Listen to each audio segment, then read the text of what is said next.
We're making foaming lotion soft slime.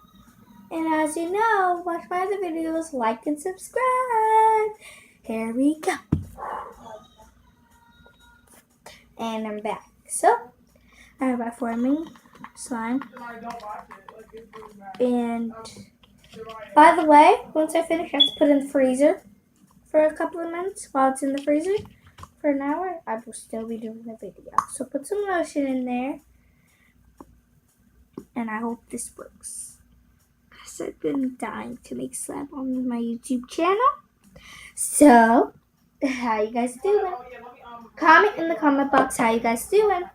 And comment what kind of slime should I make next. Because I'll be happy to make kind of slime you guys like. I want at least, like, it could be how much you guys like. It's not my opinion for y'all to like. But my slime is about to be finished. Here's people stirring it up. So, yeah, I will start making slime for you guys. Making slimes, any slime you guys want. Tomorrow I'm going to be making beaded slime. Beads in our slime. I'll show you closely. There's like a little bead in here.